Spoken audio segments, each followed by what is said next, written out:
दोस्तों नमस्कार, हाजिर है एक बार फिर से आज की बड़ी और ताजा खबरों के साथ। बस आपसे निवेदन है, कृपया वीडियो को लाइक कर दें, चैनल को सब्सक्राइब कर लें और घंटी बटन जरूर दबा दें। यही पहली बड़ी खबर है, महाराष्ट्र, यूपी, गुजरात और हरियाणा समेत कई राज्यों में लागू हुआ नाइट कर्फ्यू। ये आपको बता दें कि कोरोना के नए वेरिएंट ओमिक्रॉन के बढ़ते मामलों को देखते हुए महाराष्ट्र, उत्तर प्रदेश, गुजरात और हरियाणा समेत कई राज्यों ने नाइट कर्फ्यू के साथ कई तरीके की पाबंदियां लगाने की घोषणा कर दी है। इससे पहले मध्य प्रदेश सरकार ने भी नाइट कर्फ्यू की घोषणा की थी। सरकार लगातार क्रिसमस और नए साल पर होने वाले जश्न में शरीक नहीं होने की अपील कर रही है। देश में अब तक ओमिक्रॉन के लगभग 400 नए मामले सामने आ चुके हैं। आज ही महाराष्ट्र में 20 नए मामले सामने आए हैं, जिसको लेकर सभी सरकारें अब जल्द से जल्द पाबंदियां लगाने के मूड में हैं। आपको बता दें कि महाराष्ट्र, उत्तर प्रदेश, गुजरात, हरियाणा और मध्य प्रदेश सरकार ने नाइट कर्फ्यू की घोषणा कर दी है। अगली बड़ी खबर, यूपी चुनाव में किसका देंगे साथ, किसान नेता राकेश टिकैत ने किया बड़ा खुलासा।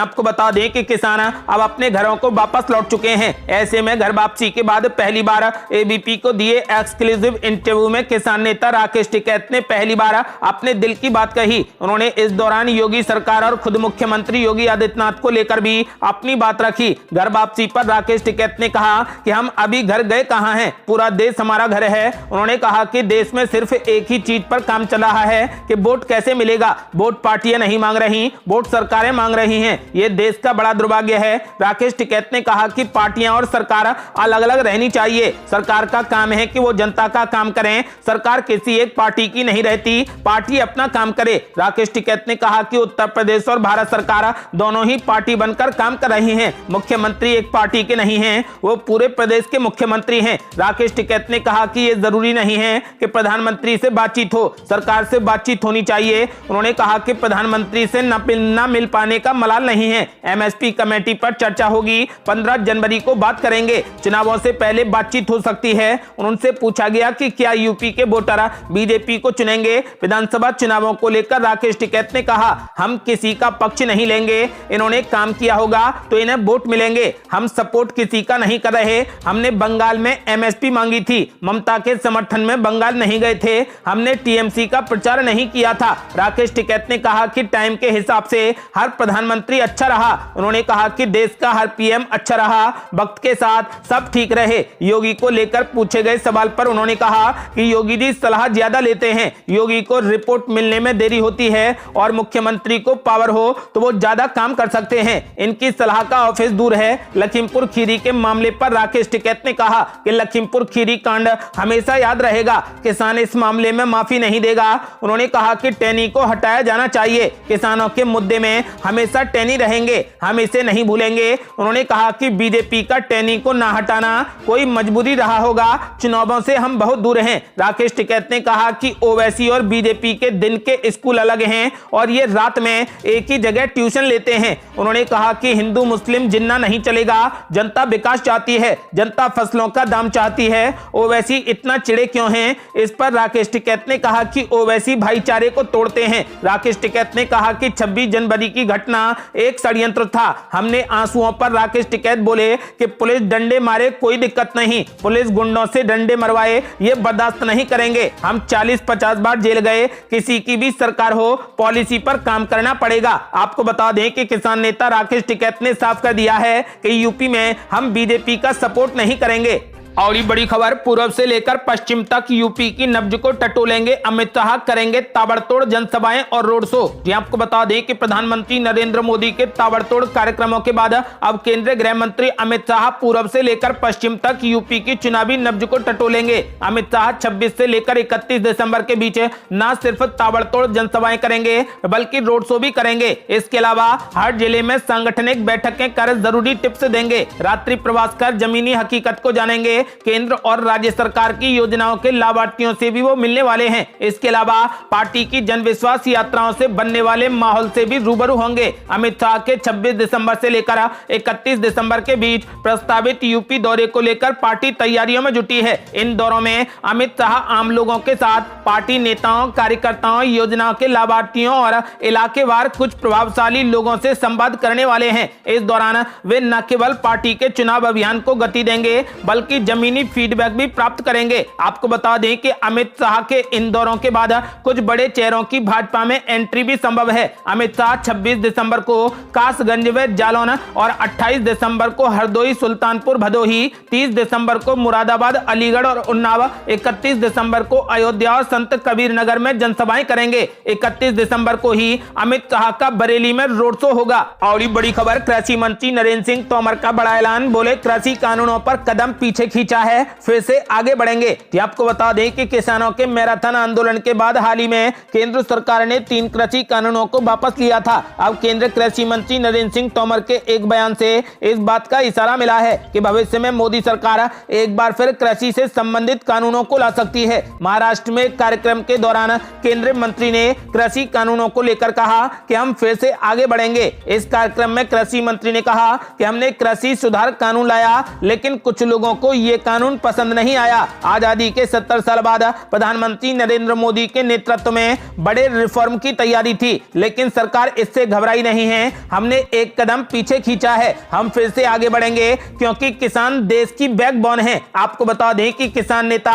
राकेश टिकैत ने इस आंदोलन को धार दी थी और वो अपने आंदोलन में कामयाब रहे, सरकार को झुकना पड़ा। आपको बता दें कि कृषि मंत्री नरेंद्र सिंह तोमर ने एक बार फिर से ऐलान किया है कि हमने एक कदम पीछे खींचा है, हम फिर से आगे बढ़ेंगे क्योंकि किसान देश की रीढ़ की हड्डी है। और ये बड़ी खबर, राहुल गांधी का बड़ा ऐलान, बोले हिंदुत्ववादी हमेशा नफरत व हिंसा फैलाते हैं, लेकिन हिंदू, मुसलमान, सिख, ईसाई इसकी कीमत चुकाते हैं। आपको बता दें कि उत्तराखंड के हरिद्वार में आयोजित धर्म संसद में दिए गए भाषण का मामला अब पूरे तरीके से गर्मा चुका है। धर्म संसद का वीडियो सोशल मीडिया पर वायरल होने और इस मामले को लेकर FIR दर्ज होने के बाद राहुल गांधी समेत कई अन्य विपक्षी नेताओं ने संतों पर हमला बोला है। उन्होंने कहा कि हिंदुत्ववादी हमेशा नफरत व हिंसा फैलाते हैं और इसकी कीमत हिंदू, मुसलमान, सिख, ईसाई चुकाते हैं। आपको बता दें कि फिलहाल कांग्रेस और तृणमूल कांग्रेस समेत कई विपक्षी दलों के नेताओं ने हरिद्वार में हुई धर्म संसद को घृणा भाषण वाला सम्मेलन करार दिया और इसकी निंदा की। विपक्षी दलों की मांग है कि इस सम्मेलन में विपक्षी लोगों के खिलाफ कड़ी कार्रवाई की जाए। मामला सामने आने के बाद पुलिस ने जितेंद्र नारायण त्यागी समेत कई अन्य लोगों के खिलाफ FIR दर्ज की है। बता दें कि जितेंद्र नारायण त्यागी ने हाल ही में इस्लाम धर्म को छोड़कर हिंदू धर्म में शामिल हुए हैं। जितेंद्र नारायण त्यागी पर भी आरोप है कि उन्हें धर्म संसद में कथित घृणास्पद भाषण दिए हैं। वीडियो वायरल होने के बाद जमीयत उलेमाए हिंद ने केंद्रीय गृह मंत्री अमित शाह और प्रदेश के मुख्यमंत्री पुष्कर सिंह धामी को खत लिखकर मामले पर संज्ञान लेने की बात कही है। अपने खत में जमीयत उलेमाए हिंद ने कहा कि इस सम्मेलन में शामिल लोगों पर तुरंत मुकदमा चलाया जाए। और ये बड़ी खबर, अगले सप्ताह लिया जाएगा यूपी में चुनाव टालने पर फैसला। आयोग ने इलाहाबाद हाई कोर्ट की अपील पर दिया जवाब। आपको बता दें कि अगले साल होने वाले उत्तर प्रदेश विधानसभा चुनाव टाले जाएं या नहीं टाले जाएं, इसको लेकर फैसला अगले सप्ताह के बाद लिया जाएगा। ये जानकारी चुनाव आयोग ने दी है। इलाहाबाद उच्च न्यायालय द्वारा चुनाव आयोग से आगामी विधानसभा चुनावों को स्थगित करने और चुनावी रैलियों और सभाओं को रोकने का आग्रह करने के एक दिन बाद मुख्य चुनाव आयुक्त सुशील चंद्र ने कहा कि इस संबंध में अंतिम निर्णय अगले सप्ताह लिया जाएगा। बता दें कि उत्तर प्रदेश और उत्तराखंड, पंजाब, गोवा और मणिपुर में विधानसभा चुनाव अगले साल की शुरुआत में होने वाले हैं, लेकिन कोरोना के संक्रमण के वेरिएंट ओमिक्रॉन के तेजी से फैलने की आशंका के चलते इन चुनावों को स्थगित करने की मांग बढ़ रही है। समाचार एजेंसी ANI ने मुख्य चुनाव आयुक्त सुशील चंद्रा के हवाले से कहा कि अगले हफ्ते हम उत्तर प्रदेश जाएंगे और वहां की स्थिति की समीक्षा करेंगे, फिर एक उचित निर्णय लेंगे। आपको बता दें कि इससे पहले दिन में केंद्रीय मंत्री अनुराग ठाकुर ने संवाददाताओं से बात करते हुए कहा कि चुनाव आयोग आदर्श आचार संहिता लागू करता है तो उसे ही राज्य चुनावों के संचालन पर फैसला करना चाहिए। ठाकुर ने संवाददाताओं से कहा कि जब भारत का चुनाव आयोग आदर्श आचार संहिता लगाता है तो उन्हें यह तय करना होगा कि चुनाव कब होंगे और कब नहीं होंगे या फिर चुनावों को रद्द किया जाएगा। आपको बता दें कि अगले सप्ताह इस पर फैसला लिया जाएगा कि यूपी में चुनाव टाले जाएंगे या नहीं। और ये बड़ी खबर, अरविंद केजरीवाल ने कांग्रेस पर बोला हमला, बोले बिखरकर एक सर्कस बन चुकी है पंजाब कांग्रेस। आपको बता दें कि दिल्ली के मुख्यमंत्री अरविंद केजरीवाल का कहना है कि पंजाब कांग्रेस बिखरकर एक सर्कस बन चुकी है। उन्होंने पंजाब कांग्रेस के नेताओं को जोकर तक कह डाला। अगले साल होने वाले पंजाब विधानसभा चुनाव से पहले आम आदमी पार्टी अपनी पकड़ मजबूत करने में लगी हुई है, जिसके तहत वो लगातार सत्ताधारी कांग्रेस पार्टी पर जमकर हमले बोल रही है। केजरीवाल ने यहां जनसभा को संबोधित करते करते हुए कहा कि पंजाब में बेहद कमजोर सरकार है जो लोगों को सुरक्षा और ईमानदार शासन नहीं दे सकती। उन्होंने कहा कि कांग्रेस के सभी नेता आपस में ही लड़ रहे हैं। उन्होंने कहा कि पंजाब कांग्रेस बिखरकर एक सर्कस बन चुकी है और इसके सभी नेता एक जोकर की तरह व्यवहार कर रहे हैं। पंजाब कांग्रेस पूरे तरीके से एक सर्कस बन चुकी है और इसके सभी नेता जोकर हैं। आपको बता दें कि फिलहाल कांग्रेस पार्टी लगातार पंजाब में अपनी पकड़ को मजबूत बनाने के प्रयास में लगी है। तो वहीं अरविंद केजरीवाल कांग्रेस पर जोरदार हमला बोल रहे हैं। उन्होंने साफ कर दिया है कि कांग्रेस पार्टी पंजाब में एक सर्कस बन चुकी है। और बड़ी खबर है, अखिलेश यादव का बड़ा ऐलान, बोले 2022 में सपा सरकार बनी तो सस्ती दरों पर दी जाएगी बिजली। जी आपको बता दें कि समाजवादी पार्टी के अध्यक्ष एवं यूपी के पूर्व मुख्यमंत्री अखिलेश यादव ने कहा कि प्रदेश में होने वाले विधानसभा चुनाव के बाद पार्टी की सरकार बनने पर खेती, घरेलू इस्तेमाल और उद्योगों के लिए सस्ती दरों पर बिजली दी जाएगी। सपा प्रमुख ने कहा कि सपा सरकार में एटा व अन्य जिलों में प्रस्तावित बिजली के कारखाने अगर बन गए होते तो आज यूपी के लोगों को देश की सबसे महंगी बिजली नहीं खरीदनी पड़ती। उन्होंने कहा कि सपा की सरकार बनने पर खेती, घरेलू इस्तेमाल और उद्योगों को नियमित और सस्ती दरों पर बिजली दी जाएगी। आपको बता दें कि अखिलेश यादव हमेशा से ही यूपी में 400 से ज्यादा सीटें जीतकर पूर्ण बहुमत की सरकार बनाने का दावा कर रहे हैं। वहीं बीजेपी ने भी यूपी में ताल ठोकी है और बुलडोजर के जरिए वो अपनी सरकार बनाने में आमुद है। आपको बता दें कि फिलहाल अखिलेश यादव और बीजेपी में कड़ी चुनावी टक्कर देखने को मिल रही है। आपका क्या मानना है, उत्तर प्रदेश में इस बार किसकी सरकार बनेगी? अपनी राय हमें वीडियो लाइक कर कमेंट बॉक्स में जरूर दें। यदि आपने अभी तक हमारे चैनल को सब्सक्राइब नहीं किया है तो कृपया चैनल को सब्सक्राइब कर घंटी बटन जरूर दबा दें। जल्दी मिलते हैं बड़ी अपडेट के साथ, तब तक के लिए जय हिंद, जय भारत।